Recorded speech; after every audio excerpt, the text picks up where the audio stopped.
તમે આવો સાહેબ, આ તમે તઈ હતા હો સાહેબ, તમને કહું છું, આ તમે તઈ છો લાઈવ ઘટના પર જો.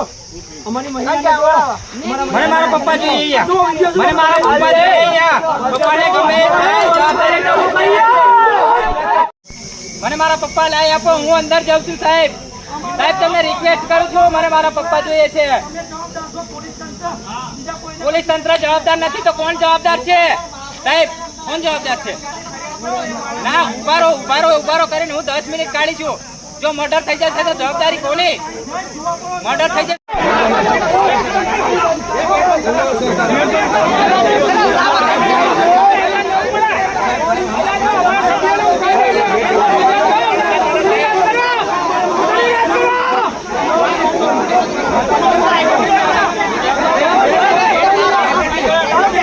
બની છે બોલો. મારા પપ્પા તાલુકા પંચાયતમાં ચૂંટાયા હતા સભ્યમાં, બિલકુલ તાલુકા પંચાયતમાંથી. એ અંદર ચૂંટણી માટે ગયા હતા તાલુકા પ્રમુખ ઉપપ્રમુખ માટે. એ અંદર ગેટની અંદર એન્ટ્રી કરીને તો રસ્તામાંથી એમને ઉઠાવી લેવામાં આવ્યા. કોઈ ગુંડા હોય અંદરથી ઉઠાવી લેવામાં આવ્યા. એમાં પોલીસ પણ કઈ જવાબ આપતી નથી. મારા પપ્પાને ઉઠાવ્યા છે, કંઈ પણ બનશે તો હું પોલીસ સામે ગમે એ કરીશ. મારા પપ્પા અહીંયા હાજર જોઈએ ગેટ પર, નહીં તો હું અંદર પ્રવેશ કરીશ. છેક અંદર ચૂંટણી અધિકારી સાથે પ્રવેશ કરીશ. અને મારામાં કેટલા ફોન બી આવ્યા હતા કે આટલા આપીએ ને અમે આટલા આપીએ ને બીજેપીમાં જોડાઈ જો. હા, મારા પર કેટલાય ફોન આવ્યા. નરેશભાઈ કરીને હતા ખજુરિયાના, એ મારા સવારમાં બી આવ્યા હતા અને સાંજે બી આવ્યા હતા. સંગ્રામસિંહ જસુને લઈને આવ્યા હતા મારે ઘરે, પણ એ વાત નહીં કરી મારી જોડે. અને પપ્પાએ તો વાત કરાવી એવું કરી. એ ફોન પર મને બીજા એ ઓફર કરી હતી.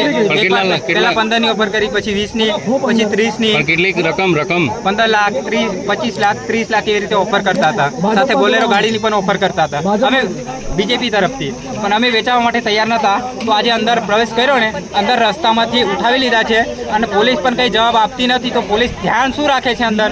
અને પોલીસ અંદર જવાબદારી તો એમની બને ને, પોલીસની જવાબદારી તો બને ને કે અંદર કઈ રીતે ગુમ થયા, કોને ઉઠાવ્યા.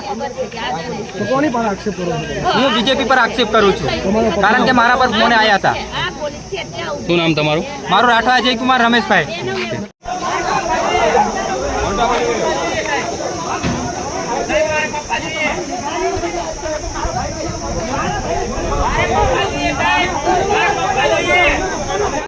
લઈ ગયા એટલે આ ચૂંટણી રાહ થવું જોઈએ.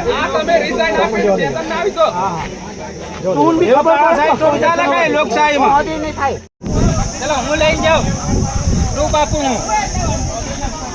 ઓ પેલા ભાઈને આવવા દો ને, પેલા જી વાળા બોલાય લે ને ભાઈ જરા. બોલીને આજા. કોણ છે એના માટે જવાબદાર? કોણ છે? મારા પપ્પા ગાયબ છે, એના માટે જવાબદાર કોણ છે?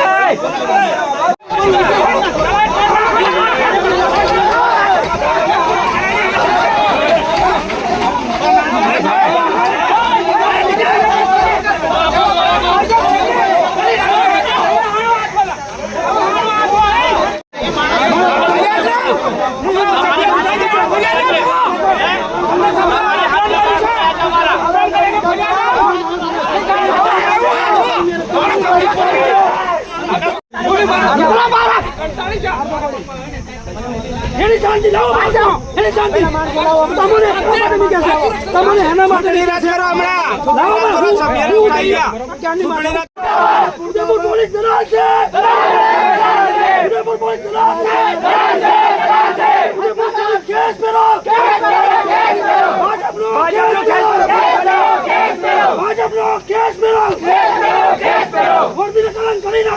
કલંક કરી નાખ્યો.